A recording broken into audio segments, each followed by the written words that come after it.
안녕하세요, 저는 오키입니다, and welcome to today's video, where essentially we are going to be doing our very first episode of our brand new podcast. Now, our podcast is called Ichibang, and it's got a little bit of an interesting name behind it. I mean, of course, I could go ahead, I could explain it. Basically, Ichi means one in Japanese, and Bang means room in Korean. Now, I speak Japanese and Korean, and this podcast is pretty much going to focus on stuff that is related to Japan and Korea in some way, whether it be music, anime, K-drama, and everything else in between as well too. So fusing both of those together, Ichibang means literally one room, but it's also a play on words as well too, because Ichiban means number one in Japanese, like favorite, like number one. So basically what the idea of this podcast is talking about our number one, our favorite stuff together in one room. And today I am joined by my guests,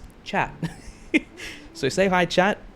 I know you're out there. It is different times in different parts of the world right now. So some people are awake, some people aren't, all that type of stuff. But for those of you guys who are joining me as well too, I just want to say hi. Thank you. Yo. I hope that we can have a good chat today. And yeah, basically today I just kind of thought that it's been a wild month in K-pop, pretty much for January 2023. I thought it might be a kind of cool thing to, you know, go back over the last month or so and have a chat about, you know, some releases that were really interesting, some things that we enjoyed a lot, some things that maybe we didn't enjoy a lot. And yeah, I thought we'd obviously kick it off with Got the Beat, because bro, yeah, literally, like, SM Town happened January 1st, and Stamp on It came out. Well, at least we heard Stamp on It straight away. Came out a little bit later in the month with the MV, and I was glad to finally have the MV for it, not gonna lie. I know that Step Back, I can't actually remember, maybe you guys know, but wasn't Step Back actually like scheduled to have an MV, but then it just never happened? Because I could swear when Kepler debuted with Wadada that it was meant to have an MV, at least as far as I was aware. I don't know if I was tripping or if that's exactly what it was supposed to be like, but it never came out. And I was like, okay, fair enough. I guess we either fumbled the bag or we just decided not to. Like, maybe the stage video was like enough at the time, but yeah, dude, I was honestly really anticipating just Got the Beat in general, and I think that Stamp on It really outdid itself for me personally. And I mean, I've talked about this of course as well too, like it outdid Step Back by far. I would actually be really keen to hear from you guys, especially in chat right now, like, which one did you prefer more? Did you prefer Step Back or did you prefer Stamp on It? And for those of you guys watching the VOD later on over on YouTube as well too, let me know which one you thought down in the comments below as well too, because I know that naturally Step Back received criticism for its lyrics, and I don't really focus on lyrics too much. Like, I really don't pay that much attention, because I think I'm personally just the type of person where if I like a song, I'm focusing on how much I like the beat first, and that's what really like brings me back to it. Lyrics, it depends on what type of genre it is. Like, if it's hip-hop or rap or something like that, I'm probably more inclined to listen, because rap and hip-hop are very lyrical in that regard. Like, there's a lot that you have like imbued in those lyrics, let alone emotion. But yeah, I know that Step Back was obviously like very heavily criticized, but Stamp on It, bro, like smacked me in the face. Like, it absolutely smacked me in the face. I like Stamp on It more than Step Back as well. Stamp on It, and it's not even close. Oh yeah, dude, the album too. Yeah, I think just the fact that we have an album is already a massive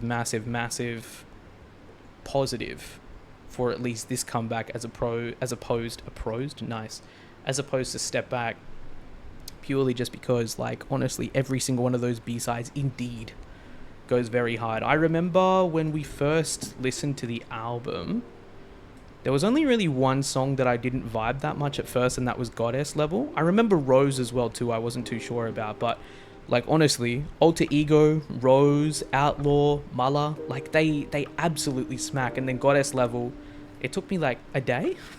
Took me a day and I was on that train immediately. I was like, damn, fuck, I love this song. So yeah, I really think that they hit super hard. I'll be excited to see what what units we wind up having in the future as well too, because like as far as I'm aware, Girls on Top is the group, but Got the Beat is the unit, which is made up of the current members, and that's of course subject to change, at least as far as I'm aware, unless once again I'm tripping. I think there's so much going on in K-pop. There's a lot that we follow as well too, that, you know, I forget shit sometimes, or you get things mixed up. I admittedly haven't heard as much about this CB, I guess since it's not as controversial as their first, but I have seen what I have seen is overwhelmingly positive. Yeah, I think so as well too. Yeah, naturally I think Step Back probably like garnered a lot of attention for like its lyrics and that criticism, at least in certain places anyway. I know that Twitter was on fire about that too, but for the most part as well too, I actually found a lot of people that didn't really have an issue with Step Back as well. I mean, yeah, once listening to the lyrics, once paying attention to the lyrics, I was like, oh yeah, it's kind of cringe. But yeah, I think also just beyond that in general, I think with it being their debut, everyone was like, yo, what? Like, we're getting who as part of this unit? And I thought, yeah, that's pretty freaking wild. Like, the moment that it happened, well, I mean, the moment it was announced, actually, I remember thinking, like, holy shit, dude, Got the Beat. What an idea. Like, why did we not think of this earlier? At least as far as girl groups are concerned. And, like, you know, we have Super M, but considering that there was going to be, like, a girl group version of Super M, I don't know, I was praising SM, bro. I was like, fuck. And then Step Back happened. I enjoyed it, but I didn't really, like, it didn't stick around on my playlist a whole lot, but like Stamp on It, bro, just put your stamp on it, like just constantly randomly just comes into my head at all hours of the day, and it is I don't know, pain to say the least. I think the hype was more about the people, not the song, but Stamp on It was really secured it music wise. Yeah, I think for sure, yeah, definitely for like Step Back, the members and just the collaborative aspect of it itself really, I think, hyped that up a lot. But indeed, Stamp on It musically, I think, really came through. And the MV, the fact that there was even an MV, I think was awesome.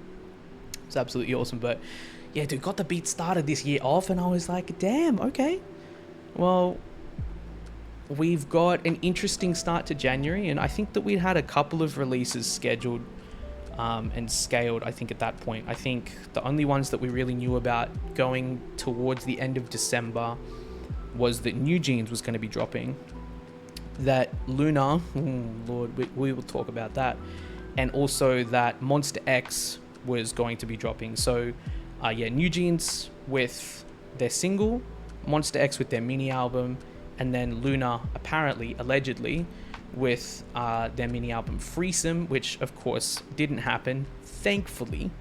I think were the only ones that we knew about, but already January was shaping up to be like really solid, and I was like, damn, okay, shit, we'll see how we go. I think it was 2 days later. Wait, no, it was NewJeans on the 2nd. I think NewJeans was the 2nd, bro. So Got the Beat, so Stamp on It was the 1st. Hold up, K-pop releases January. Was NewJeans the 2nd or the 3rd? Like literally the next day, I think. Let me check. Yeah, dude. Literally the next day, NewJeans came and absolutely wiped the floor. They absolutely wiped the floor with Oh My God. And like, you know, I don't even mean to sound corny, but literally every single time I heard that song, especially the first time, and even just continuously looking at what they're achieving since, I literally just feel like, oh my God, dude, witnessing them at this point is just, it's nuts. I actually made a really short video essay style video, more of a commentary, just kind of on like where they're at. But dude, even the fact that they have surpassed where they were when I made that video, like what, 2 weeks ago or something, is it's nuts. Like, oh my god, absolutely just went wild. Ditto is still going crazy.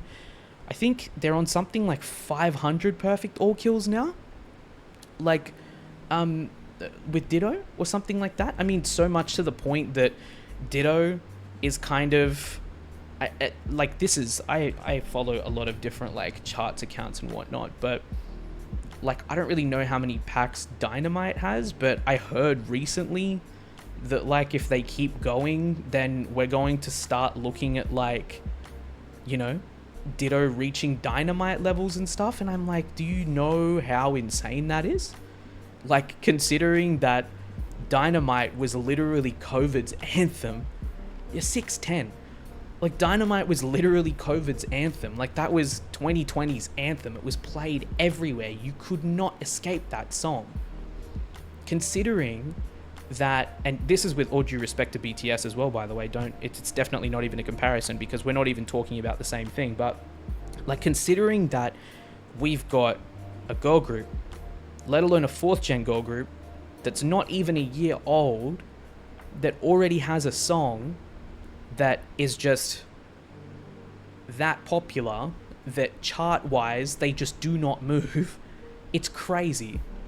Like, it's absolutely insane. And all credit to the members, because I mean, honestly as well too, we've seen their credits so far, we've seen their abilities, at least just the very short snippet that we've seen so far has been absolutely nuts. But fuck man, like, just considering where they're at chart wise, it's crazy. It is absolutely crazy. I think I've seen as well too, recently, that NewJeans are actually bringing in like tons and tons of new K-pop fans, like, that one haven't been into K-pop before, and they're like, oh, I'm not even into K-pop, but listening to Oh My God brought me here, and now all of a sudden I'm watching all of their stages. Like, I've seen people comment that under their videos. I've even seen Twitch streamers, completely random Twitch streamers as well too, like variety Twitch streamers or gaming Twitch streamers that don't actively follow K-pop or something like that, reacting to and posting short clips of like their reactions to, you know, like Oh My God and Ditto. Like, it's insane. It's absolutely crazy, I think, the effect that NewJeans are having on the industry right now. And like, you know, just when you look at the broader perspective of like, say, 4th generation artists in general, but also just like the K-pop landscape, I think NewJeans, personally, this is just my prediction at least, I think NewJeans are probably going to become a group that will just not really like leave the top 3 whilst they're active. Like, I just feel like NewJeans personally is going to be that group where they're just going to have such support, obviously provided that they're treated right, marketed correctly, get rest, and then on top of that are still able to, like, you know, actually write their songs and actually have credits on them and stuff like that. Like, I really feel like NewJeans are just going to keep on going exponentially so much further up. And I think at the front of like the expanding K-pop frontier, like, I think at the front of that, they're really spearheading that super well. And I think it's absolutely crazy where they're at right now, man. Absolutely mental. It's crazy. Like, I was already dumbfounded 2 weeks ago where, you know, like, we had passed certain records and certain levels and stuff, and I'm just like, oh my god, that's absolutely crazy. But yeah, it's wild.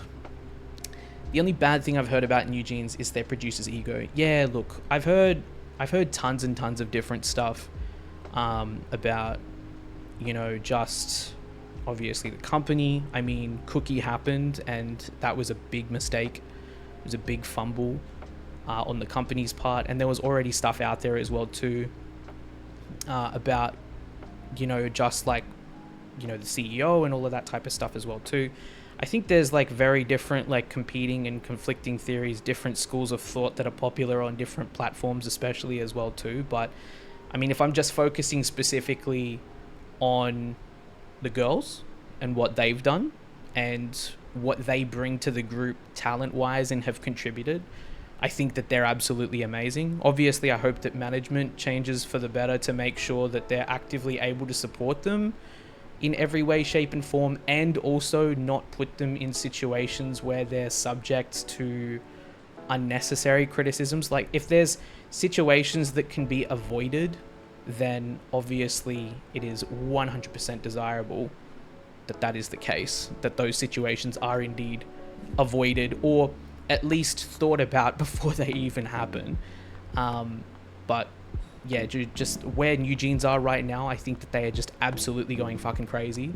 I cannot wait to see what their comeback's going to be like. I mean, naturally, we're talking about comebacks already in January, but their comeback cycle looks to be pretty quick. So who knows? Maybe they might do another album relatively soon. Who knows?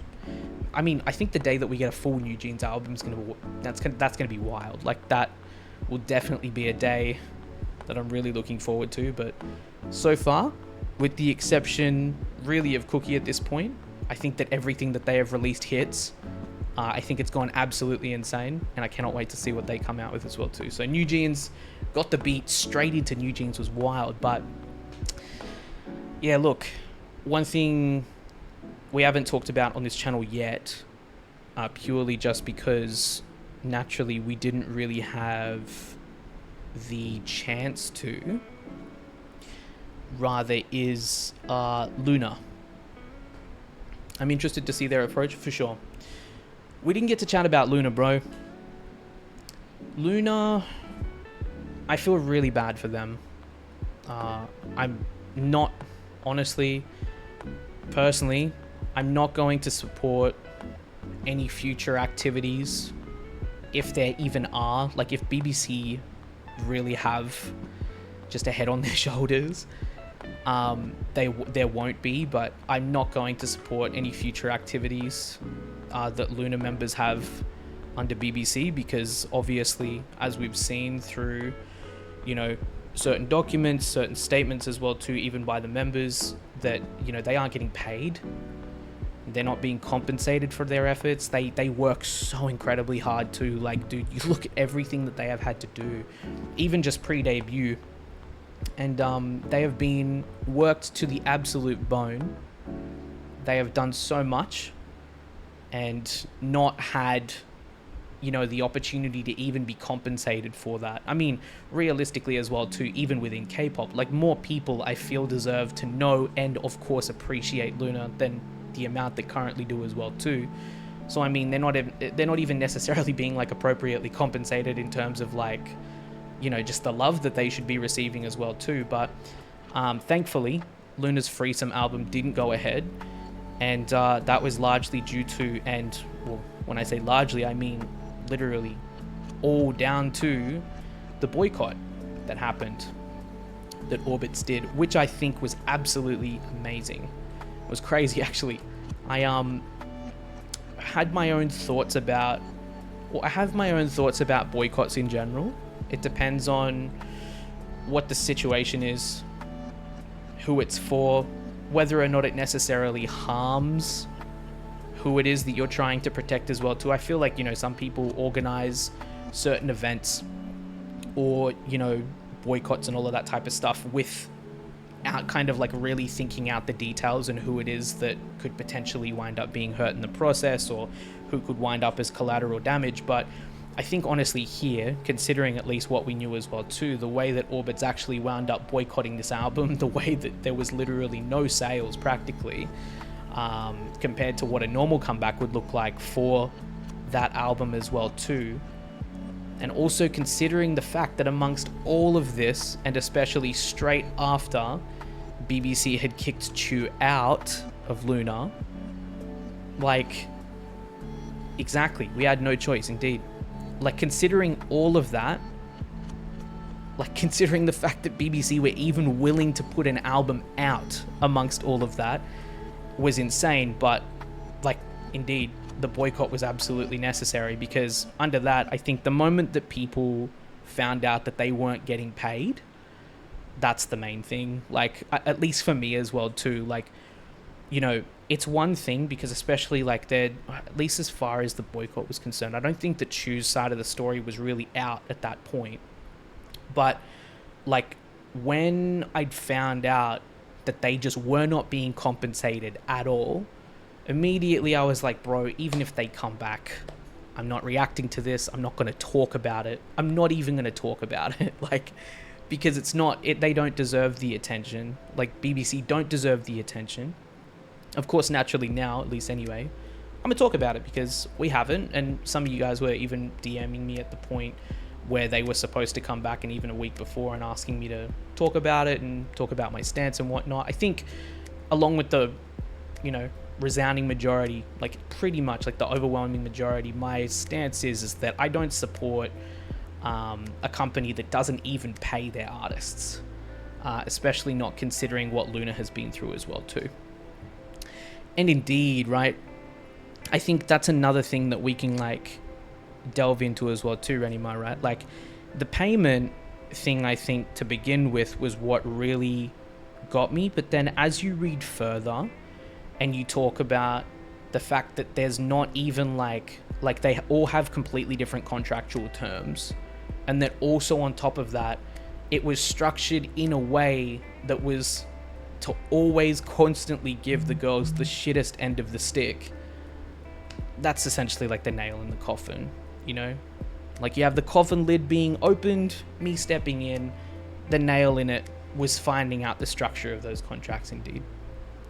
Honestly, this makes me wonder how many underrated groups are going through similar things. Like Loona isn't even doing bad. Facts.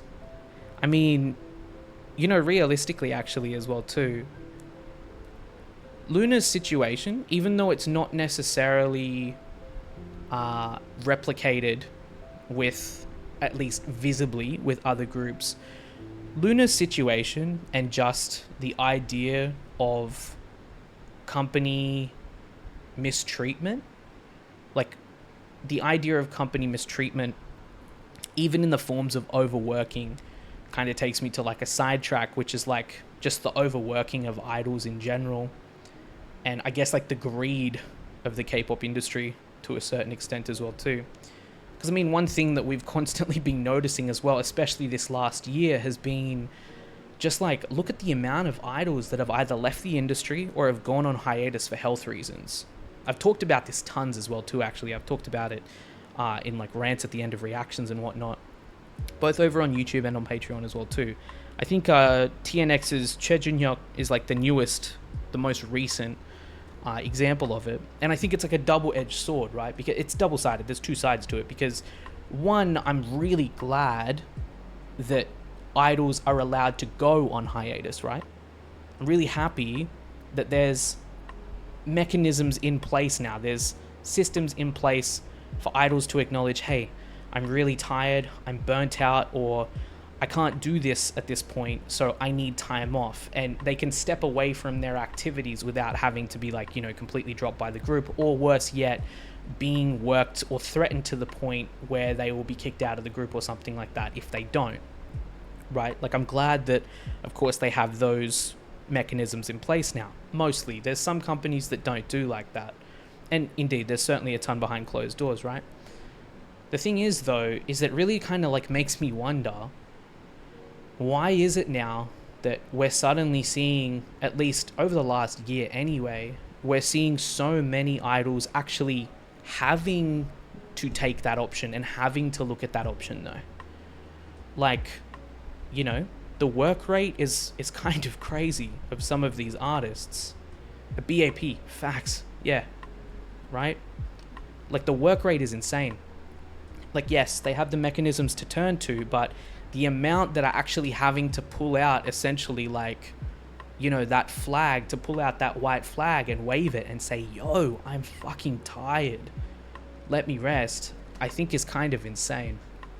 And so I really hope that this doesn't continue being a trend, because of course we've got tons of different members leaving for different reasons. I think as well the scary part is that when a member goes away for maybe a little bit too long and doesn't come back, naturally, like, maybe they've been gone for a couple of months, say Weekly's Jiun, for example, and then they don't come back, it really, I guess, worries fans, because, if they're not back for a certain time, you wonder, are they still with the group? Is the company going to still take a chance on them? Are they going to drop them? what's the go? I mean, sometimes people decide to choose their health, of course, and that would always be what I would advocate for anyway, like health over career for sure. But I think some idols, you know, choose health in the end, which is probably why they leave. Maybe if they've decided this is not what I thought it was, or I can't deal with this level of work, I need something that's going to be like more mentally healthy for me and stuff like that, then of course totally understand it. But yeah, I think the idea of like mistreatment just in general, and looking at like Loona, really actually kind of shines a spotlight. It like kind of reflects that spotlight as well too onto other areas of the industry and other trends I think that we've seen in K-pop in the last year that have really kind of made me start questioning stuff a little bit more, being like, what's going on here? So yeah, I just really hope that Loona wind up okay. As far as I'm aware as well too, it's 5 members that wound up successfully winning their injunction cases against BBC. So 5 members are able to be free from those contracts. Yeah, Hyejin and OEC. Oh, 5 members including Chu there. Yeah, there you go. But I feel really bad for the others, and I hope that they're able to do something, at least at some point. I love Loona, honestly. I think that they're brilliant. I absolutely love these girls. They have an incredible discography. They have amazing music. They've worked extremely hard to do what they have, to achieve what they have, and like look at the name that they've made for themselves and for BBC in the process as well too. Like just look at how they've survived, you know, despite essentially, you know, being completely stuffed over at the very beginning of their career, in as much as, you know, JJ leaving, and obviously things kind of changing there. They had the Loonaverse as well too, which is probably now essentially dead, unfortunately. Considering that they've worked so hard to get to where they are and stuff like that, it's really disappointing to see them in a position like this, and I just really hope that they're able to find some peace really soon. So yeah, definitely hoping the best for them. But yeah, it's tough out here, man. K-pop is a very unforgiving landscape, which I think is something that a lot of people choose to ignore. At the end of the day, it is a music industry, so naturally companies are not necessarily out to protect their artists first, or at least at the most like at the most core of interests, money is naturally going to be at the center of it. I think that some companies have realized though that you earn money and you can secure financial longevity if you do take care of your artists though, surprisingly. I mean, it's a shock horror. Like, imagine that you take care of the people that are with you and then all of a sudden they do better and they want to stay around. Absolute shock horror. But yeah, I just really hope that we see a change for Loona. Anyway, that's that. Monsta X, speaking of smaller companies, actually, I say smaller companies, but really Starship's not necessarily all that small. They haven't been that small really ever. They're very much like a mid to upper tier company for me, at least as far as like influence is concerned. I mean, sister, you don't really have to look too far. But bro, Monsta X coming back with Beautiful Liar this month was awesome. I absolutely loved seeing them back. I thought it was amazing. It actually even reminded me as well too that Shonu soon, Copium, please give him back, bro. Like, I cannot wait for that man to come back. But yeah, dude, just their music, their discography, it's so good. Beautiful Liar is an absolute freaking slapper. I wasn't really too fond of the album at first though. When we were listening to it, there were certain aspects where I was like, oh, okay. But I feel like it's one of those ones that grew on me really quickly. Like, in a couple of days, I was there. I was fully there. I was preaching my shit. I was like, fuck yeah, let's go. And yeah, it wound up definitely being one of my favorite albums that I've heard this month.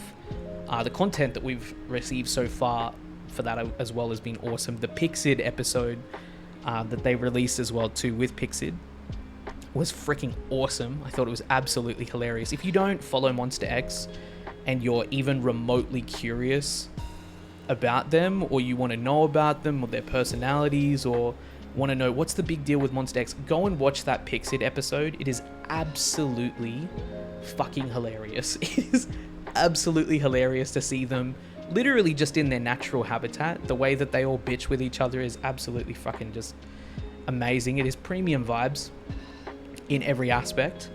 But yeah, no, dude, Monsta X's comeback I think was really good. It was one I was really looking forward to. I mean, for those of you guys that know, especially last year, I started diving way deeper into Monsta X, and it has been a spiral, it has been a journey, and a great one at that.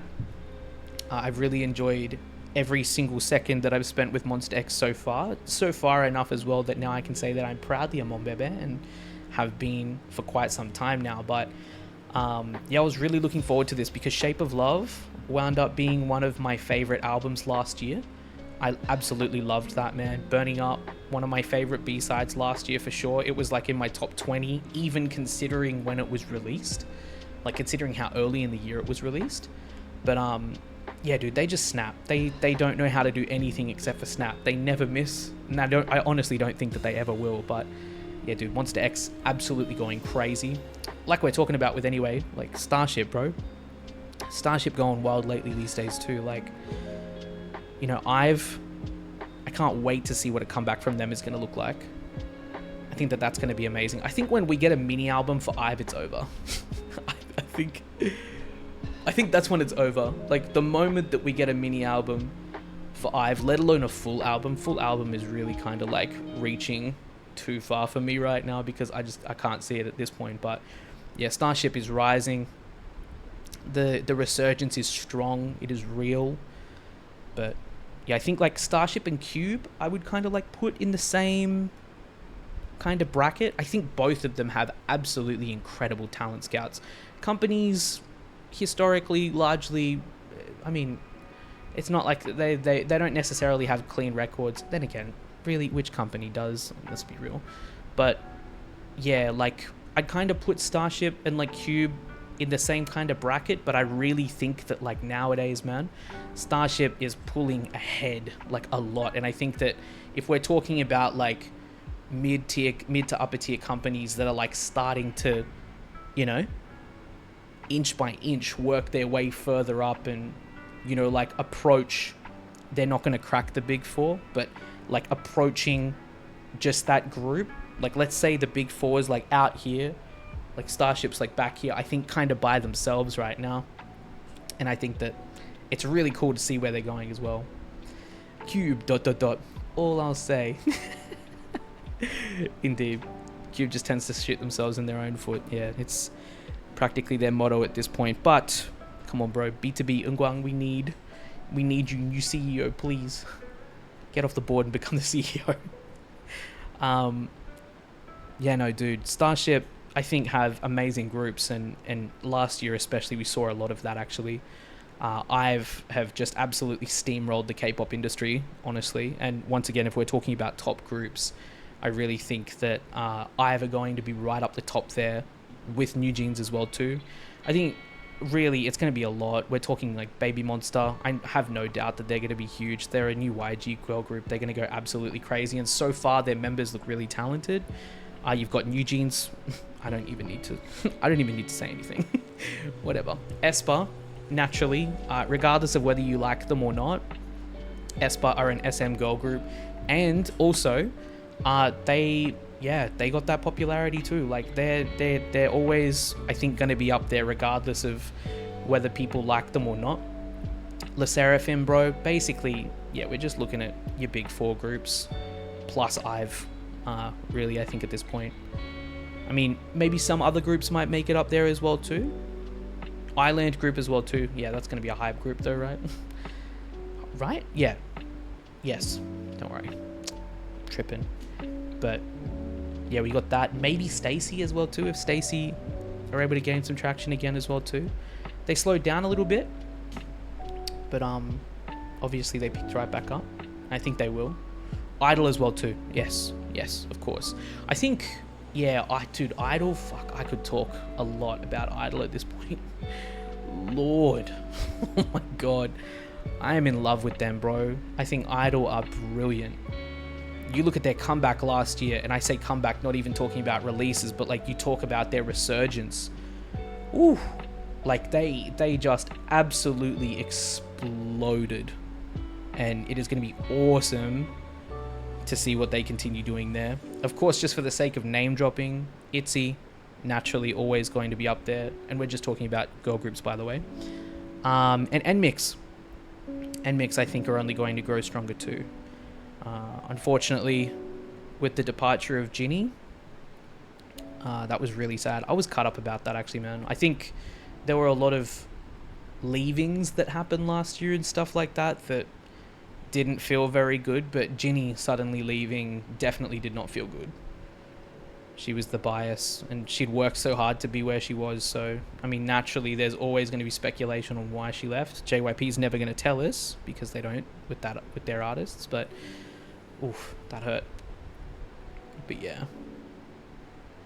But honestly, it is hard for me to think Idol, ITZY, and NewJeans IVE are the same generation, wondering when we're going to start Generation 5. It's a really interesting question, actually.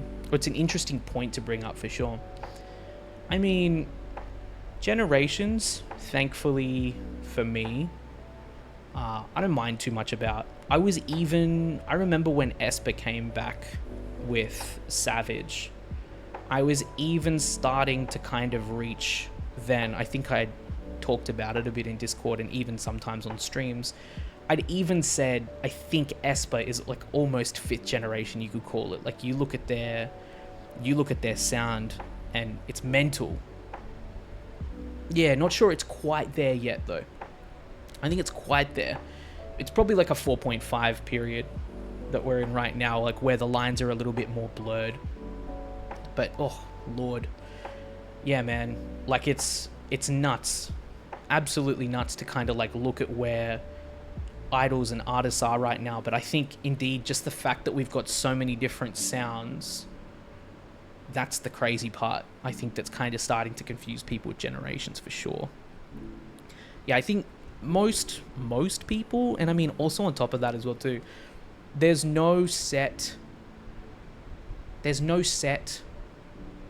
like way of defining when a generation starts. It mostly happens in retrospect. So it mostly happens with the benefit of hindsight and people saying, oh, it started roughly around here. I think that there was a point in time as well too when generations were defined basically by whenever SM released a new group. Because, you know, SM, if you didn't know, historically have practically always been, I mean, this is arguable as well too. Some people will literally argue over it, but like they have practically been like the top entertainment company as far as like household names are concerned. Over the years within Korea anyway as well too. So a lot of people used to just use SM as an example. But yeah, I think at this point we're still within 4th gen. But I think Baby Monsta, maybe after 2023, that line will become a lot blurrier. Maybe even to the point where we straight up just wind up saying 2023 or 2024 is the end of 4th gen, I think. That point, I think Baby Monster is kind of going to draw that line in the sand. Maybe not necessarily sonically, because sound changes I think now are far too common that we would be switching generations, I think, every year at this point.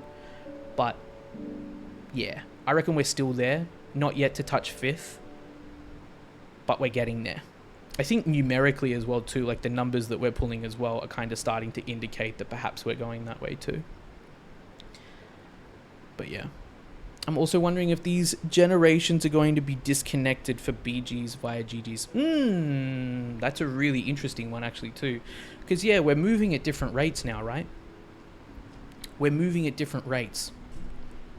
Like, I mean, like, yes and no. Like, boy groups are moving, I think, at a different pace than girl groups, if that makes sense. We've now entered an era where I think girl groups are absolutely exploding again. Boy groups always have and will continue to do so, but I think just definitely the common wave right now is that girl groups are just, it's momentum, and it is all momentum. It is crazy, and this is with all due respect to boy groups as well too, by the way. It's just that I think that a lot of the biggest ones for 4th gen have already debuted, and maybe we don't have another YG boy group or another JYP boy group or another SM boy group or, you know, another HYBE boy group debuting anytime soon, which is probably going to be, you know, one of those critical things that, you know, is obviously missing momentum wise. Whereas we literally had NMIXX debut last year, we had LE SSERAFIM debut last year, we had NewJeans debut last year, we had aespa debut 3 years ago, well 2.5 years ago. We had, who we have? JYP. Oh, Treasure. Wait, no, we got Baby Monsta debuting as well too. That's right. Yeah, Treasure debuted 2020, right? Yeah, 2020. Was Treasure the most recent big 4th gen boy group to debut? No, NHA. NHA? I think Treasure and NHA were like around the same time, right? Or was NHA later? NHA was like November or something, right? I think Treasure were a couple of months earlier. I can't remember too clearly, but yeah, like the fact that now from those same companies that had, you know, booms in like 2018 to 2020-ish, like now you've got the girl groups from those respective companies booming. So they're definitely moving a couple of years apart. But I actually think as well too, right now, I think there's probably a bit more variety in girl group sounds that are a little more, how can I say? They feel a little more complete, to the point where I feel like now it's not very split in terms of, like, it's not very clear cut in terms of like what the audiences are for, say, boy groups and girl groups. Because I know that there's a lot of people that especially take a gender approach towards listening to music, which I find is personally for me really unfortunate, because you miss out on literally just so much good shit. But like, there's a lot of people that listen to girl groups that don't listen to boy groups. On the other side, there are a lot of people that do listen to both. But I think as well, like, yeah, the girl group sound has developed a lot now to the point where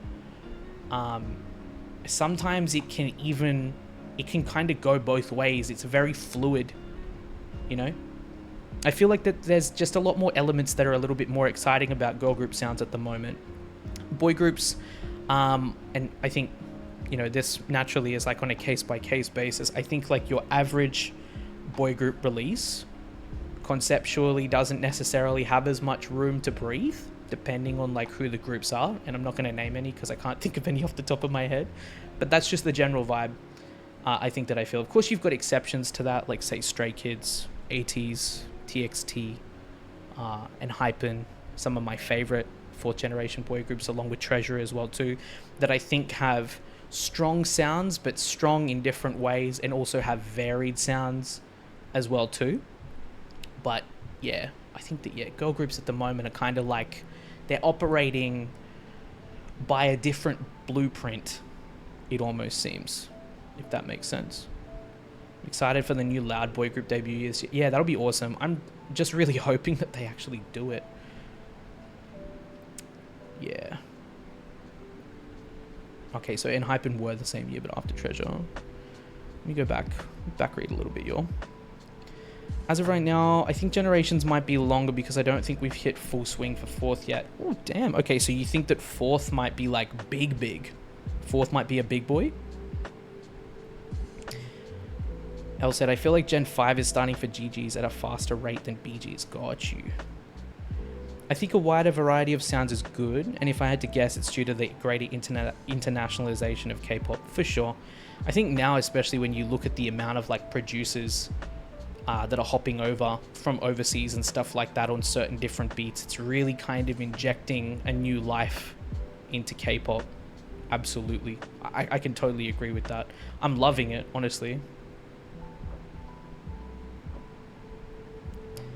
What else we got? Companies seem to be banking on the GG hype. True. It's going to hit a wall at some point, though, I think. It'll kind of be similar. I think the trend will be similar to second gen, where it'll hit a wall and we'll reach like a saturation point where stuff becomes just a lot. Like there'll just be a lot of stuff. To be frank, JYP's got like 2 to 3 groups in the pipeline, though in multiple different markets. I think one in South Korea, Japan, China, and the US. Yeah, got you. What else do we have here as well too? GG's def have a grip on the casual listener demographic. Yeah, I feel like because their sound is a little fluid, a little more fluid as well too, that's definitely something that contributes to it. I think in 4th gen you don't necessarily need to listen to GG's to hear the songs because the girls really took over and it's everywhere. Yeah, that's like that pervasive nature, right? Definitely. Like it's like you don't have to say, oh, I'm a girl group stan, or oh, I'm a boy group stan, or oh, I'm actively going to listen to girl groups, because if you look at just like, indeed, you look at charts or you look at Spotify playlists that are put together or Apple Music playlists that are put together with like the hottest songs right now, like there's just so much there. There's so much there as far as girl groups are concerned that yeah, you're probably going to hear them regardless of whether you like them or not, for sure. It's not like you need to like seek them out per se. Yeah, we saw that recognition in producers and collabs internationally in 3rd gen with GG, and yeah, with Girls' Generation and growing even more 4th gen. Yeah. See an oversaturation of 4th gen girl groups eventually. I think it will happen for sure. It's got to at some point, right? I'm a K-pop stan, period. Girl or boy, they both have great aspects to them. Talk about it. People need to realize that too. I really just, personally, I don't get the divide. I mean, I understand some people dislike certain voices. I know that there's multiple arguments I've seen or heard. People have said, I don't listen to boy groups because I don't like sexy concepts. And I'm like, well, thankfully, boy groups are not just sexy concepts. Like, yes, they sometimes do them. Like, yes, that can be an aspect, that can be a weapon in the arsenal, that can be part of, you know, the conceptual set that winds up being brought forward. I do think that companies really bank on and absolutely flog the shit out of that concept, mind you. But there's also a lot that's just super vibey in between, and I'm like, damn. But then also on the other side, and indeed, girl groups do that as well too. But also on top of that, there's some people that say like, oh, I don't like girl groups because they're too nasally. Like, you know, I just don't like higher pitched voices. And I'm like, well, have you met Dami from Dreamcatcher? Like, do I need to show you Dreamcatcher real quick? Like, you know, there's tons and tons of different artists I think that you miss with like those very surface level, you know, those very surface level assumptions and stuff like that. So I think it's kind of sad. I would beseech thee, if you sit on either side of that fence, sit on the fence instead and enjoy. Enjoy the grass, because it is in fact green on both sides. It is great. It is great. I mean, if you're a solo stan, like you don't maybe follow multiple artists or anything like that, that is perfectly respectable, honestly, I think as well too. At the end of the day, preference is preference, but definitely, yeah, don't let stereotypes hold you back, I think. For sure. What else we got here? What else did we say? Also, hope you guys vibe in the podcast. This is actually, it's really fun. I'm getting so sidetracked, but this is what it is. We just vibing. 4th gen is not in full swing, like with Stray Kids. They are bringing everything they got to impact the 4th generation will have, if that makes sense. No, I get it. I can see how people would think it is in swing, and how some would think maybe it's not. I can see that. It's hard to tell at this point anyway. Like, we're all essentially trying to look into the fog, and we see different outlines of a silhouette there, and we're all reporting completely different things. But I think one thing that we do know is that we are indeed still traveling through the fog, and that we can't see the other side yet, for sure. Too much saturation will hit hard. Even though I'm not a fan, M&H as a company, I'm intrigued by their new BG debuting tomorrow. Honestly, I think that we need to save artists from M&H, bro. Chonga has been wanting to leave there, and they disbanded Bandit. Damn. After Venom, like, come on, man. That sounds like the same argument of I don't listen to GGs because I don't like cute concepts. Facts, right? They do so much more than that. Oh, you just watched the marathon on YouTube? Let's go. Listen to Stacy, everyone. Indeed, indeed. Right. It's been an hour? True. Damn, true. True. Trying to get back to topic. Vibe is such a vibe. Indeed. Indeed. Yeah, moving on. Moving beyond generational stuff. Yeah, we had another comeback. Comeback? Yeah, I guess. Yeah, comeback indeed it is, because it's not necessarily like man's ever left per se, but Taeyang. Indeed, bro. Taeyang switched from YG to the black label, and bro, straight up, like just a couple of days after we'd heard that, bam, man is having a comeback and featuring Jimin. And I was like, what the fuck? I was like, wait, what? Like, do my eyes deceive me? Are we, like, we mean Jimin of BTS, right? Because it literally was just like featuring Jimin. And then I was like, oh, Jimin of BTS, Jimin and Taeyang, Jimin and Taeyang, Jimin and Taeyang. And I was literally just like, like weighing the both of them up. And I was like, oh my God, that's actually happening. That's a thing. Like, this is materializing. And I was like, what the fuck? And dude, honestly, it was vibey as hell. I really enjoyed it. I think that, you know, it's one of those types of songs where you can just kind of have it on the playlist. And I mean, much like the title, very similar to NewJeans' Oh My God, it's going to make you feel, I think, the same way that the title obviously says. And it is indeed just a vibe, you know? And he said, wait, what? For real. It was just really fun. I think it was really fun, I think, even above the music, just to see the two of them together as well too, because, you know, Jimin has even talked about before the fact that he really loves and respects Taeyang. I think on top of that, seeing members of two absolutely iconic groups, no matter really how you see it, from completely different eras as well too, mind you, I think is awesome. Like, never did I think that I would see a BTS and Big Bang crossover, really. Like, really, I never thought that I would see Big Bang and BTS cross over, but they did, and I think it was done in a really awesome way. I think naturally there's a lot of people that have come with talk and criticism about I think the inclusion, at least what I've seen, like the inclusion of Jimin in promotional things since the song came out, but I think it's mainly in relation to like TikToks and the challenges or something, or even credits as well too. I don't know if he's credited on the song despite him working on it. I think I heard that he worked on it. I'm not entirely sure what that is, but I don't really follow drama too much, so I'm out of the loop on that. But he is as a composer. Got you. Yeah, that's just stuff that I've heard and seen on social media, but as we know, social media can be a bit of a cesspool at some points, but it is what it is. Yeah, I just totally didn't think that I would see that, and I was like, holy shit, dude, this entire comeback, like, what a way to re-announce yourself coming back into the industry, you know, as like a still active solo artist. Like, what a way to announce your move as well to the black label, and to be like, hey, my good mate Jimin, and also someone who I also very, very highly respect as well on Taeyang's part.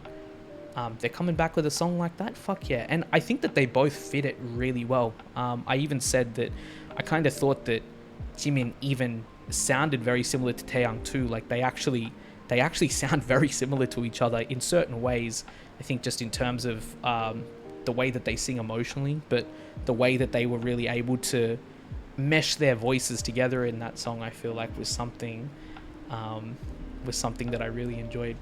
Congrats, being drama free is hard in this world. It is, bro. I just look the other way. I'm just like, yeah, okay, I'm gonna see myself out.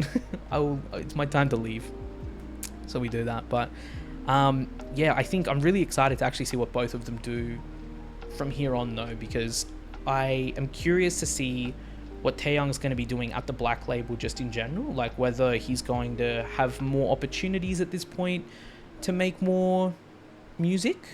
And honestly as well too, now considering that BTS are resting, at the moment, obviously, because Jin is also in the military as well too. I'm very excited to see what Jimin's going to be doing, and hopefully to see just what his music is going to be like. I think that he's going to be amazing. As a performer, he's just brilliant. You know, and it's not even necessarily, when we talk about performances, we're not even just talking about like, you know, dude, a Somi Taeyang collab would be fucking insane. Holy shit. Do not put that thought into my head. Holy, that would be awesome. Also, speaking of Somi, she did such a good job. She did such a good job emceeing freaking the Mama Awards, bro, day one. I literally think that if it wasn't for her, I don't think I would have watched or been able to survive the way that I did through day one. I was living for her woohoos and, like, you know, just all her random little her random little tidbits, the outfit changes too, like, queen. Let's go. Anyway, sidetracked again. With Jimin, when we talk about him, right, like, you know, as a performer, he's got amazing facial expressions. He's an incredible dancer, and I think a lot of people see that visually and fall for that. But even beyond that, like, you just look at the aura that he carries on stage, the way that he sings as well too. I think that, like, you know, this man is going to be insane. And if he has a full album, praying, if he has a full album or a mini or whatever, even if it's a single, I'm really excited to see what it's going to be like. I think that that'll be really cool. And of course, Taeyang, excited to see as well too, actually, if he continues to, like, maybe feature with other artists as well too. I think that that would be really interesting. I think that that'd be really cool. For real though, K-pop cures my ADHD, and I can sit there and watch for hours, no complaints. For real, man. For real, K-pop has different effects with different people, right? It's a blessing and it's also a curse, bro. When maybe your favorite artist comes back and it's just pain.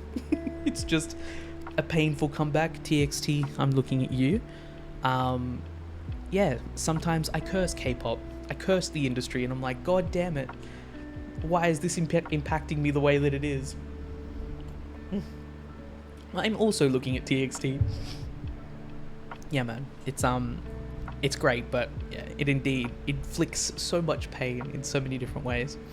But anyway, yeah, Taeyang and Jimin was indeed an absolute vibe. Definitely excited to see more from both of them.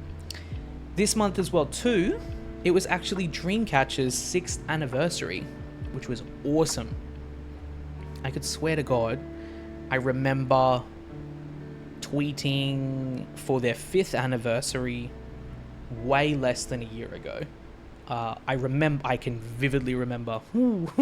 I remember I was tweeting. I remember what time it was. It was like 3 or something in the morning. I was really tired, but I was like, yo, Dreamcatcher, like, it's their anniversary. Good job, Queens. You don't need the win. The win needs you. God, look at what's happened since then, man. I think reason that entire comeback I say, but, you know, let's be real, it should be, because it was the most viewed DC MV, I think, in the first 24 hours, at least from what I'd read, certain stats, which I think is awesome. The song has the quality to be a comeback anyway too. They absolutely snapped on it, and indeed it makes me emotional every time. Every single fucking time. It's so good. It's so good. It was just so awesome to have that. I think as their 6th anniversary, but yeah, dude, like, just really thinking about it kind of put me back into just thinking about, you know, what I'd done in the past year since their 5th anniversary and what they'd done. Like, you know, thinking about that full album, the Maison album, the solos they had, how amazing that showcase was as well too. Y'all remember, or was it a showcase or was it a concert actually? Did they have their concert the day of their comeback? Like their live concert? Or was it a showcase? I can't remember exactly what it was. Okay. They call them different things, I swear. So many different artists call them all different things. But anyway, literally the concert, I had a feeling it was a concert. The concert the day that they came back with Maison, watching that entire thing, seeing the stages, all the solo stages, and just the stages that they'd prepared for that album was incredible. And then, yeah, to think that, like, Maison got 2 wins, that, like, not only one win was prayed for and manifested by insomnias everywhere for, like, literally the longest, but considering that not only did we get 1, but we got 2, and that, you know, they were living their best life. Like, they were so emotional, they were so upset, in obviously, you know, I think relief, and they were happy obviously for the first one, but then like their second win, they were over the moon, and just seeing the switch up I think was awesome. And yeah, I really loved that song. It was definitely, I think, just a much smaller aspect of this month, but I decided to include it, at least, you know, talking about releases, at least for today, because I really just feel like Reason has that impact. Dreamcatcher naturally have that impact. If you know me, if you know about me, if you followed the channel maybe since the beginning, or at least for some point or whatever, then you'll know that Dreamcatcher are an old group of mine. I think that they're absolutely incredible. They were actually my... Excuse me, I've literally just choked on air. They were actually my first alt group in K-pop, along with Stray Kids. Like, my first alt group. The first group I ever found was Orange Caramel back in 2014. And then After School, and then EXO, and then AOA, and then BTS, and it kind of continues on from there. But, like, Dreamcatcher and Stray Kids was the first time that I'd really, like, sat myself down, I think, and, like, said, oh, I think I alt a group now. Like, I think that's what this is. And, dude, I was just super happy to see that even this got so much love. And I think it really just kind of shows that it doesn't matter if it's even just an anniversary song. You know, the fandom's really gonna go hard on it, and they're gonna continue to, like, pull out all the stops just for the sake of, you know, spreading more for Dreamcatcher. And I think that I absolutely love that. I think that, yeah, they're the best girls, man. They deserve all the love in the world, and to see them, you know, to see them succeeding the way that they have in the last year, to consider what they're going to do this year as well too. Obviously as well too, they're touring soon. I think is going to be absolutely awesome. So, are they touring now? When is that even? Bro, I swear, I'm just hoping at this point that they come back to Australia. Literally the one time that they came here, the fucking theatre burnt down. The one time that they came to Melbourne, the theatre burned down. And I was like, okay. I was like, fine. It's actually pains, bro. I listened to K-pop way before, but Stray Kids was actually my first group I got into. Got you. Yeah, man. That was there. Yeah, it was in Melbourne. And I was like, God damn it. What the fuck? I actually think that that's the only time that they've been here too. Like, welcome. Goodbye. It's like they didn't even get to perform. It's just crazy. At least not at that venue. I don't know if they had any like makeup events or something like that, but yeah. Melbourne, please come back. I will go. I will do so much to go. Like, seriously. I think it's February. Reason makes. Yeah. February. So touring soon. I just really hope that they decide to come here at some point, but maybe they don't think that there's enough insomnias out here, but trust. Honestly, I think that Australian K-pop fans are just hungry at this point.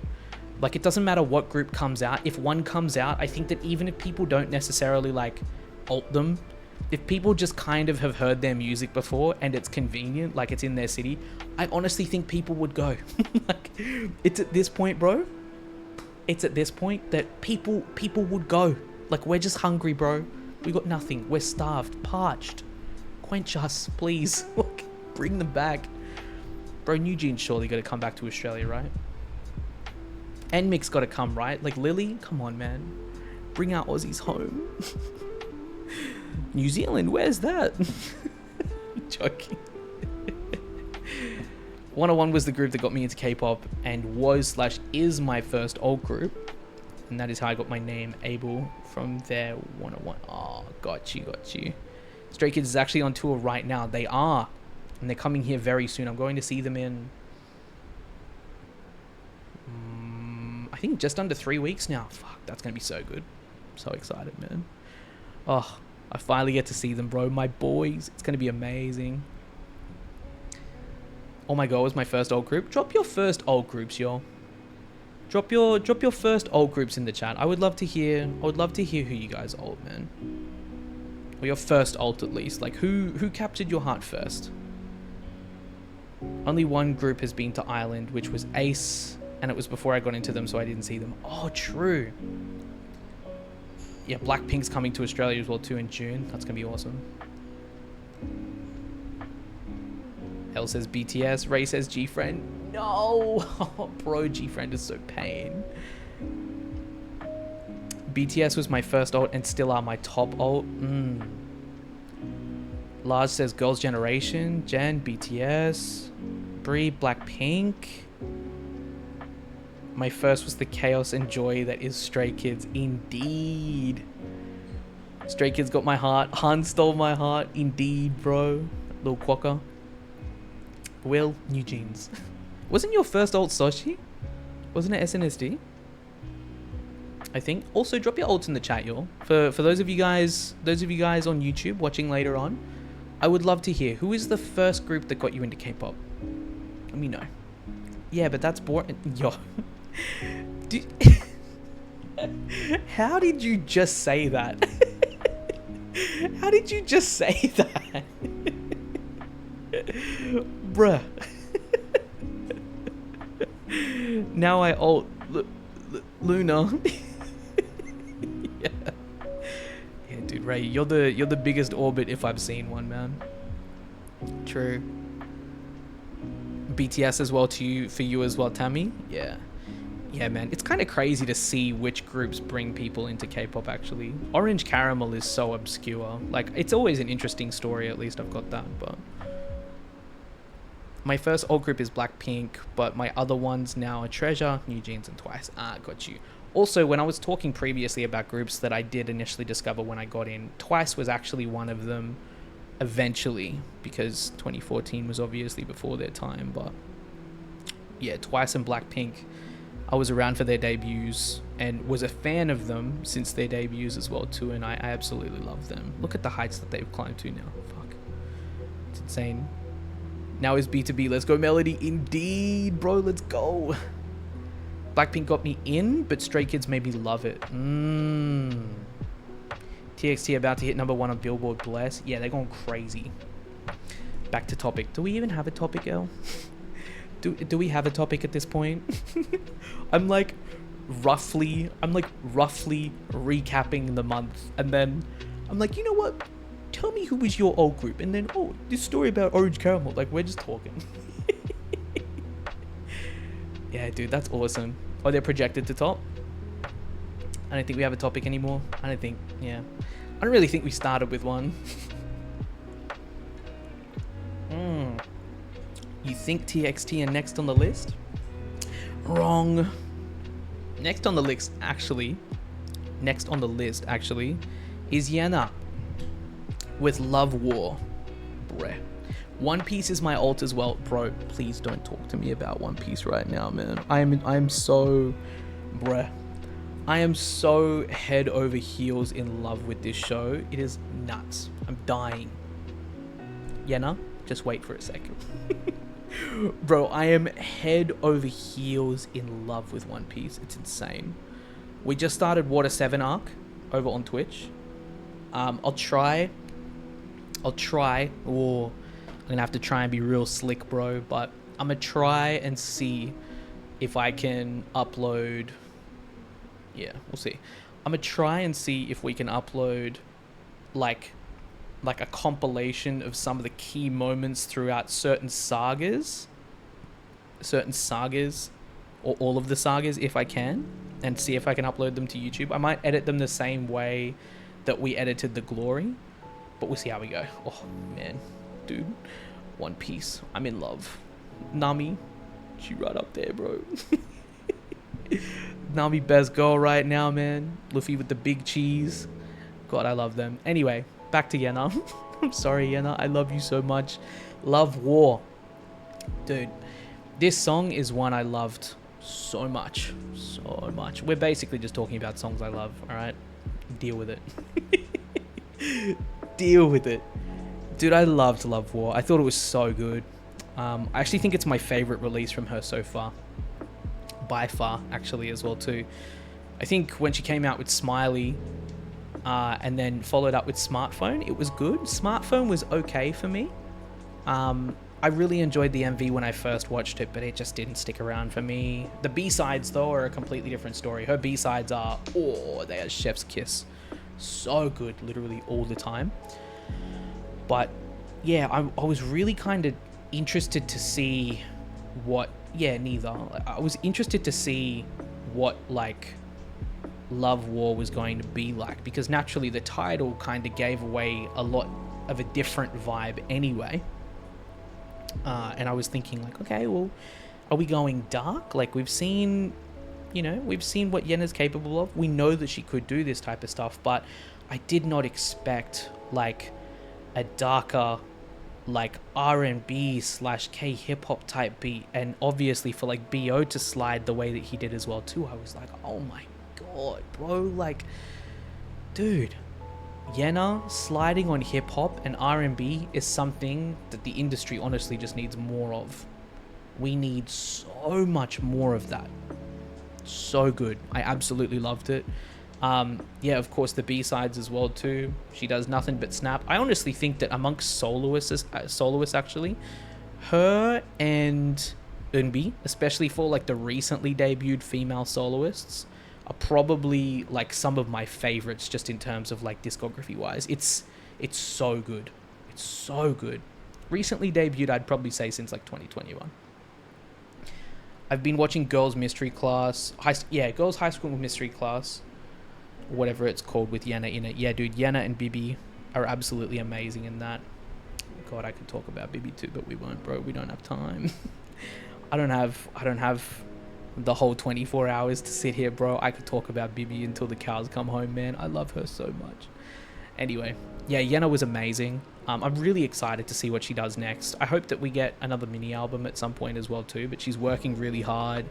She is very concept versatile, and I think is out to prove a lot with that as well too. So hopefully we'll give her regular comebacks, but Love War was good. I've enjoyed it. It's a solid song. It's probably not like one of my favorites from January just in general, but I've really enjoyed, you know, seeing what she has to offer. Yeah, I peaked to her range for sure. Like, it's really, I think, been a really good teaser for what it is that she can do, and hopefully she only just garners more and more interest. I really hope. That moves us on to quite recent, because everything that we've dealt with has been roughly like 2 weeks or so ago, almost. Maybe, yeah, well, Yena's pretty recent as well too, but recent, bro. I mean, we all shouldn't have been surprised by this. We all should have seen this coming, but bro, TWICE. Oh my god, bro, like... Moonlight Sunrise absolutely took me out. Took me out. And continues to take me out. It is so good. Yeah, the song just lives in your head. The face, like the visuals, the facial expressions hit me in my memory just at the most random points, to the point now where I just feel like I'm constantly being attacked. I close my eyes, I see Momo, and I'm like, no. No, I can't stand it. It's absolutely wild, dude. TWICE have really gotten to such an amazing position at this point where I think that they can just do absolutely anything and it's going to hit. Like, they won't miss. Never really have they, let's be real. I mean, I know as well too that a lot of people think that, you know, TWICE is just a cuter girl group, or like, oh, they do cute music, like they don't go as hard or something like that. I beg to differ. But yeah, like I was even talking about this the other day with some of my mods in Discord, and like, you know, considering that TWICE are continuing still, but then also on top of that, like, you know, all that is going on is that, like, you know, they just continue to go exponentially up and up and up and up and up every single time is just fucking wild. I actually loved remembering seeing that so many people thought that that Scientist, because it didn't chart as well I think, as some of their other releases in Korea. Like, some people thought that Scientist was proof that TWICE were falling off, and it actually turned out being literally like probably one of my favorite albums. I actually think it's my favorite album from them ever so far. Like, ever. Literally. Like, I think it's absolutely incredible, the heights at which they have reached. And the fact that they just keep going, even look at Nayeon, and you look at Nayeon's solo debut last year, like, you just look at where they keep going, and TWICE are unstoppable. They do not cease. Yeah. Right? I mean, Scientist, I think for me is probably like top 5 titles. I could put it there, I think, top 5. But yeah, like, you just look at that album, and like, that album is so difficult to knock off its pedestal for me. What's your favorite TWICE album? If we've got any onces, let me know. Let me know down below. But yeah, dude, Moonlight Sunrise took us all by fucking storm. J-Line are just an absolute... J-Line are pain. It's to the point where J-Line are a menace. They're a whole damn menace. Jihyo is out for everyone's throat. Dude, Jonghyun looks so good as well too. This comeback, she was amazing. Tubu and Chang as well too. My lord, I have fallen so hard for Chaeyoung recently, bro. Probably, I think, pre-Scientist era was where I really started to notice it, and I was like, please, please, just take me out. Nayeon as well too. She has really like climbed way further up. I think she's like the Wrecker level now. I think for me as well too. Like, Nayeon, I was so impressed. Pop was just incredible. That album was so good too. The features were amazing, but yeah, I could talk about TWICE a lot. Dude, I could talk about TWICE a lot. I actually have a video that I would love to do at some point. I'll talk about it here because, you know, it's a podcast we're talking, but there's a video I would like to do. Video essays, I'm not necessarily going to do like the opinion related video essays anymore, because we've essentially got a podcast where we can, you know, flesh through those thoughts or those topics, I think, in a much more chill setting that's a little more, you know, easy to like digest in this regard, like as a discussion. But I'm going to continue video essays similar to the way that I did one for Brave Girls and that I did for Dreamcatcher in that way. And essentially it's kind of going to be like a history of type thing. So I'm kind of wanting to like do a little mini documentary series at some point and retell the stories of certain groups or talk about how they got to where they are today. And I think that TWICE are one that I've wanted to do for a long time. They are a group that has a very, very big history. Obviously, they've achieved a lot throughout their careers as well too. So it would take some time, but even just speaking on the topic of TWICE, I'm really excited to do that at some point because there's tons and tons and tons. But yeah, bro, like, dude, TWICE, Moonlight Sunrise, absolutely snapped. I loved every second of it, and I cannot wait to see what the album is going to be like. Considering that's just the English pre-release is ridiculous, but whew, it's going to be awesome. What's up? Oh, man, I cannot wait for that. Anyway, now, moving to something that's not K-pop related, actually, though. XG. Lord, let me check real quick. How many times have I played left right now? Let me check real quick. Let me pull up that last FM. Fucking XG, bro. Fucking XG, man. These girls are, they are insane. I've listened to Left Right 138 times. I had a full break yesterday. From listening to that song because TXT came back. But Left Right is insane. Shooting Star, as an album, I've listened to 200 times. And I've listened to Shooting Star itself 62 times. Dude, I've even watched the stages a couple of times each as well too, because, like, dear Lord, dear Jesus, the way that they snap on the choreo is so good. But Left Right has got me in an absolute chokehold. Honestly, if like, because this is more talking international music, right? Dude, she's up, Lord, oh, man. Dude, I was even looking at the line distributions for those videos as well too, just out of curiosity, and like just looking at looking at how they all snapped, especially with what they had as well too, was just nuts. It's insane to actually kind of consider as well too that I think it's Jurin, Chisa, Juria, and Hinata, if not, that have like the most lines on left right, like the most amount of like time. Some of them like double over and overlap and stuff like that, and then of course other members are actually up there as well too. But it shocked me. I was like, dude, that's why this song's so good. Like, fuck, we just keep pulling out all the stops. It's absolutely nuts. But yeah, dude, XG are a group I was even thinking about doing a video essay on as well too, but I wouldn't really know where to start because I have such bias. I have such bias talking about them.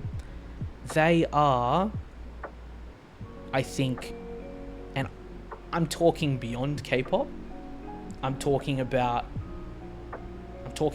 music just in general. I'm talking about international music in general. So out of all the music that exists out there that I currently pay attention to, whether it's Japanese, whether it's Korean, whether it's English, whatever, XG are honestly one of my favorite acts that are currently existing on this planet right now. They are so good. Like, their music is so good. Where I'm at the moment is that, like Tippy Toes, when we first heard Tippy Toes, I wasn't too sure about it. It eventually got me in the end. But Mascara took over my life. Shooting Star has taken over my life. And Left Right has demolished everything that I ever thought about B-sides in the process. And XG, I think, have essentially struck me as a group where it does not matter how much music you have in order to be able to like judge whether or not something is good, or whether or not you judge that someone like that you like something. I remember I did a tier list video. Actually, I did a video where I actually kind of like listed some of my favorite artists, and I'd listed XG as like a Japanese artist that I really enjoyed and stuff like that. And I remember someone getting really triggered in the comments, as they always do, being like, "Me good, you're listing a group that has 2 songs over this other group that has this or that." Honestly, bro, some people, some artists, some groups, some soloists, whatever, duos, trios, it doesn't matter. Some artists really just hit the taste. I think like they just hit the taste spot on. They hit the nail on the head. They get you, and you go, fuck, oh my god, I love this. And considering that XG have their performance aspect absolutely down pat, their choreography, their vibes, their style, their sound, like everything about them right now, I feel is just absolutely just, it's hypnotizing almost. Actually, you just get lost in their music. I think like Shooting Star and Left Right, I can listen back to back on repeat over and over and over. And XG's confidence indeed is through the roof as well. Through the absolute roof. They know what they are doing. They know where they are. They know what it is that they want to achieve, and they do it. Like literally, like they have the world in the palm of their hands. It's just a matter of whether or not they want to take it, and to the extent that they want to take it as well too. I just really think that they are doing so much cool stuff right now. I can't wait to see how they continue affecting the music scene. And we're not even talking about Korea, or even really Japan. We're talking just about in general, internationally. I just cannot wait to see them get more love, and I think that they will just continue getting that. They are huge in Japan.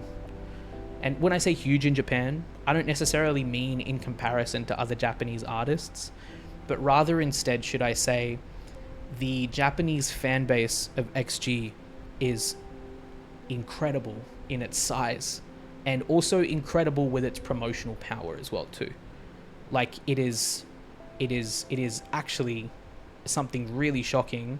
I think to a certain extent as well too, actually being a reactor, I think you can kind of, I think Kaya's actually mentioned this. So my good friend Kaya from the Safe Cave, Kaya's actually mentioned this once before, and I agreed with it a lot at the time as well too, and we were talking about it, I think, when we did our Queendom podcast. But I think that reactors are a really good way of being able to gauge whether or not something is popular or in trend, or, you know, is like,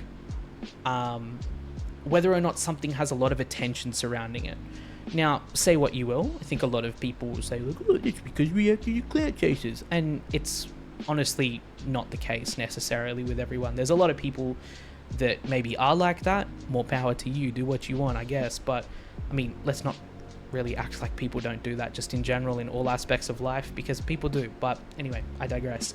The thing is that I think that when you see that there's a lot of people who are actively commentating on music, commentating, I think, a lot on, you know, specific artists as well too, outside of, say, just like the general listening public and stuff like that, it's a really interesting way of kind of being able to gauge like how popular an artist is within, say, like a certain, you know, niche, or how popular they are within, like, just with a certain demographic, I guess you could say. And XG, surprisingly enough as well too, since, you know, even Tippy Toes, now we've got Mascara, and of course Shooting Star, just looking at the attention for them, especially among reactors, like seeing how many reactors have actually started reacting to XG as well too, and following them very closely, especially since Tippy Toes, already kind of shows that, at least amongst the community that actively commentates on music, whether it be something that you deem as useful commentary or just fan commentary or whatever, they are getting big, at least within the community that exists as musical commentators, reactors, whatever you want to call us, or, you know, people that create content regarding music or regarding the commentary of music. They are simply just a part of the general demographic that also exists out there, that also hears and listens to music as well too. There are people who have listened to K-pop and actively listen to K-pop, who actually on top of that, they have found XG somehow, because XG are promoting on music shows. There's people that listen to J-pop that have found XG as well too, and are like, oh, yo, yeah, I found them. And it's really interesting. Like, it's kind of crazy just to see how they're building, and to like see how they're actually starting to, like, you know, bubble. It's gone from like a simmer to a bubble now, where like you can even start to hear the sounds of the bubble. You hear waves of like XG mentioned in different conversations as well too, in certain circles, at least in my immediate circles especially too. And I think it's really cool to see where they're going right now, and I'm really excited to see, of course, what they've got up their sleeve. I think that maybe we might wind up getting another release at some point this year. We might not. It's possible that we might not as well too. Maybe they might be busy, you know, hopefully going to concerts and stuff overseas. I would love to see them in Australia. I think that would be awesome. Another group to add to the copium list for coming to Australia on maybe a tour or for a festival or something would be XG, because Amy, she's Japanese Australian. So please use that as an excuse to come here, because I swear, bro, we've got fans. There's fans out here. There's Australian alphas out here. We need it, please. Anyway, yeah, it'll be really interesting to see what they do, but I can't wait. I think, honestly, as well too, they're part of a new wave of music, or a new wave of artists, actually, I think, that are starting to tap into music differently, if that makes sense. I was talking about this once again with other people the other day, but like, one of the things that I love about XG is that they're not attempting hip-hop. They're doing it. Like, they are doing it. They are it. Like, you can tell what it is that they've been influenced by, and you can tell that it's actually influenced them as artists, and that's how they make their music sound so good, and that's how they are actively like inspired by it or want to make those types of sounds. Obviously, they have brilliant producers as well too that understand what it is that they are about. But like, if you look at XG's vibe, they don't look like this is just a concept, you know? Like, Shooting Star, these songs, these sounds, these vibes, even the way that they write their lyrics, the way that they enunciate themselves and even perform and actually, like, you know, articulate themselves through their performances on stage, it's not necessarily just like, you know, a concept that is going to pass by. It seems that instead they actually really are about this life where they actively listen to, say, hip-hop and R&B and embrace that and want to channel that into their sound. And I think that that's, you know, what we've got a lot, and I absolutely love that. So XG have really done, I think, an amazing job. I really cannot wait to see what it is that they are going to continue with, obviously coming through, you know, even further into the future as well too. But last but not least, as far as just general comebacks are concerned, I do know that we've got a little bit more coming for the rest of this year. Sorry, not for the rest of this year, the rest of this month. I do know that we got a little bit more, but we've got, yeah, TXT. We've got NCT soon. I think that we've got another one as well too. Hold up, who else is next? There's actually another one. Wait, NCT is on Monday, tomorrow. Oh fuck, tomorrow's Monday. Damn, tomorrow's the 30th, bro. January has flown. VBZ, that's right. VBZ is January 31st. Yeah, bro, like TXT have absolutely just scrambled me. They have scrambled me. They have absolutely killed this month. Honestly, I think probably TXT, XG, NewJeans. You know what, really? Got the beat. Yeah, got the beat. NewJeans, TWICE, TXT, and XG easily take out this month for me. Easily.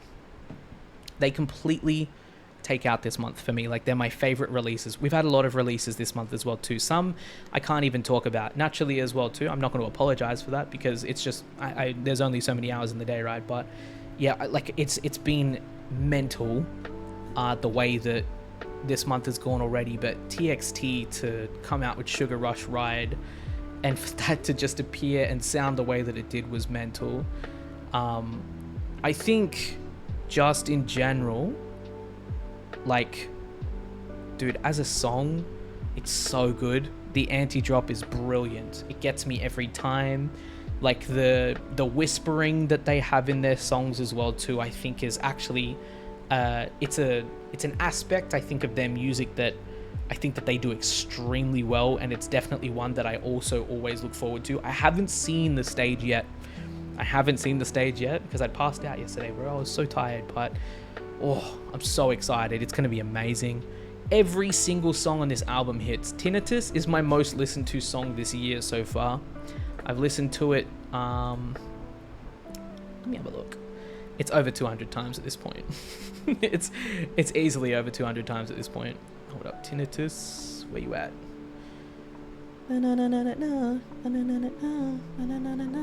Where you at? It's almost 300. 276 times I've listened to Tinnitus, bro. It was on replay literally all of Saturday. So all of Saturday, the 28th of January, Tinnitus was on replay.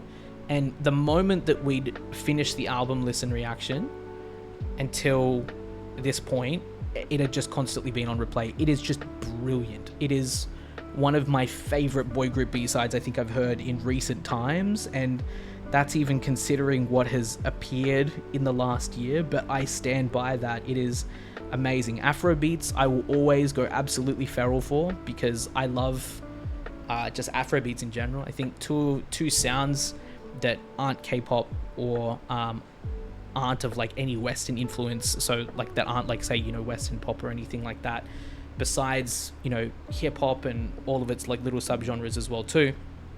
Two sounds that I absolutely love are Afrobeats and of course reggaeton. And dude, oh bro, like for them to do Tinnitus the way that they did just made me think that really at this point they can do absolutely fucking anything. Like as if they couldn't already. Like Tinnitus exists and I'm like, what? What? Like how have they done it this well? It's just crazy. Anyway, look, the album is easily, I think, my favorite of theirs, and that's crazy because Magic exists.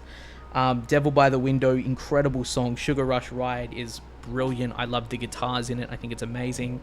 Happy Fools, I enjoy a lot. I think it's probably my least favorite of all of them, but I mean, we're really saying least favorite when it's like a 9.5 out of 10. So take from that what you will.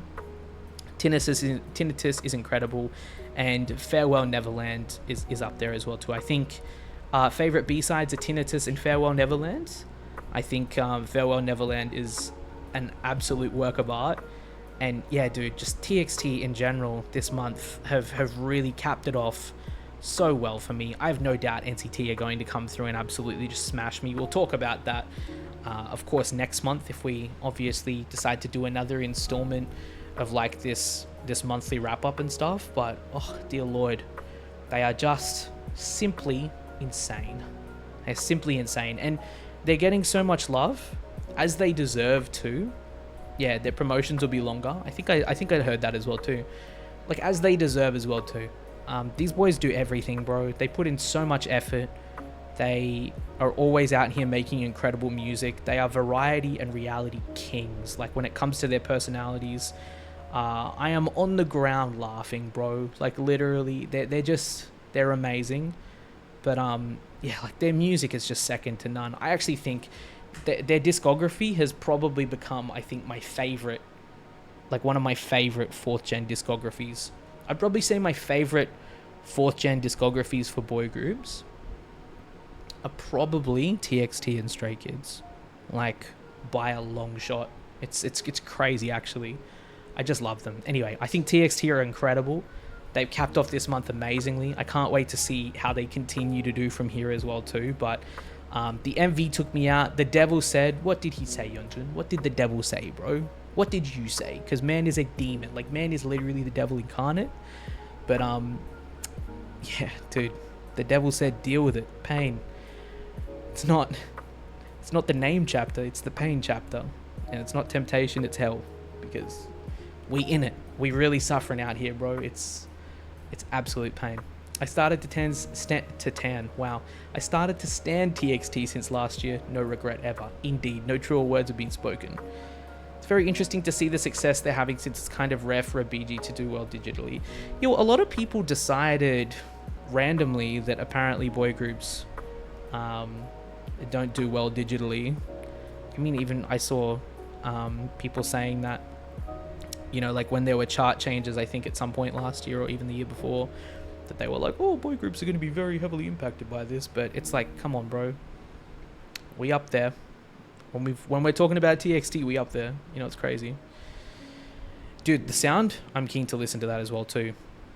Special mentions wise, I think for last month, or this last month, there's been a lot of other awesome stuff. I haven't checked out Jin Young from GOT7's album just yet, so I can't really comment on that, but I enjoyed that. I thought that one release was really cool. Haikey's Rose Blossom was cool as well too, at least the MV and the song. I haven't checked out the album just yet, but I was super impressed with their comeback and their concept that they decided to go with for that comeback, just in general, considering you know, like Athletic Girl and of course Run. I thought that was absolutely amazing. I thought that it was really cool that they had been able to pull off something like that, but also that they did it in such an emotional way too, where, you know, you were able to read into different parts of the MV and the lyrics as well too. The message I thought behind it was just really cool, so I enjoyed that a lot, and I think that Haikey are great. Definitely a group that deserve a lot more recognition, a lot more attention, and a lot more love. And Yugyeom's Ponytail. Yugyeom's Ponytail. Your ponytail. That, oh my lord. I love it. I think it's so good. I play it on stream now as well too, like when we're waiting, or even as like BGM, and I think it's great. But yeah, dude, we've had a really awesome January so far, so can't wait to see what the rest of the year is going to be like. I think it's going to be pretty cracked. I really don't know where it's going to go. We're probably going to have, you know, hella releases that once again just absolutely like stun you just leave you in their wake as well too. I remember that we had a couple last year that just absolutely went off, and there was honestly so many that you just can't you just can't really like talk about all of them. You just don't have the time. But yeah, definitely a lot coming, I think. Yeah, SF9 CB was really good as well too. I enjoyed Puzzle Land. I thought that was a great song. The album as well too, I enjoyed most of it. I think it was definitely a good vibe. And Moonbin, and yeah, I still need to listen to Moonbin and Sana's stuff. I still need to listen to that whole album, but Madness was really good as well too. I mean, since seeing them live, I've done nothing but enjoy Astro, just to, no pun intended, astronomically higher levels. Like, it's crazy. I think that they have really done something, and especially like watching them live and seeing what it is that they're capable has really changed, I think, a lot of what I thought about them. And I've always loved them. I'm not meaning that like I've thought anything negative about them, but it's like really evolved my perspective just on like how they are as a group, and it makes me so excited, because if they ever come back again, I will totally go. Totally, I will travel for that. Anyway, yeah, it's been a great time. Yeah. Look, ILY1, I'm not really that big of a fan of ILY1. I haven't checked them out. I did check out Maeve. Yeah, I checked out Maeve. I didn't film a reaction for it though. And obviously didn't upload it as a result. I thought it was okay. We'll see how we go. It's not really like standing out to me. Even then, I can't recall the melody straight off the top of my head. But yeah, Maeve dropped on XG's new, like, and Maeve dropped on XG's day, so I was like, no, this is XG day. It's just really been overshadowed for me there. And yeah, ILY1, I'm not a super huge fan of.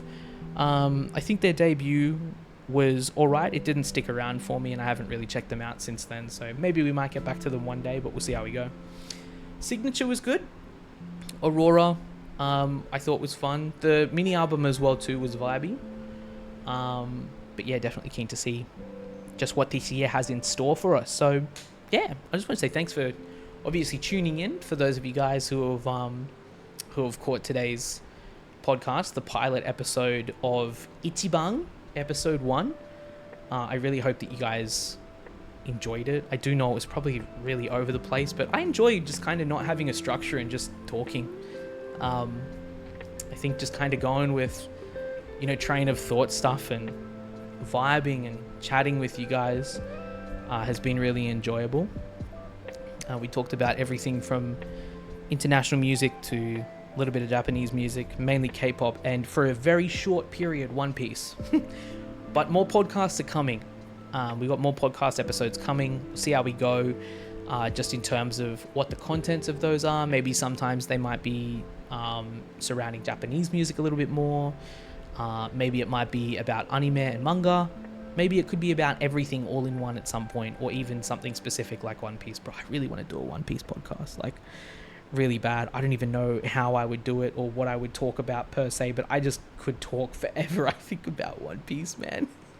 I just think I could talk so much about it, so I'd really love to do that. But yeah, I just hope you enjoyed it. Thank you so much, as always, for tuning in, though. If this is the first time that you've caught a video, though, I really hope that you enjoyed it. If you did, and you'd like to stick around for more chill discussions like this, do feel free, of course, to subscribe if you enjoyed the vibes. We do have more stuff that we do over on Patreon, but the podcast we do over here on Twitch. So come through if you guys would like to come through and check the podcast over here on Twitch when we do it live. L, you literally just hit my trigger words, bro. Chainsaw Man. Chainsaw Man. Oh my god. I could talk about that too. You know what? Let's just do an anime podcast at some point. Let's do an anime episode at one point, bro. Let's do that.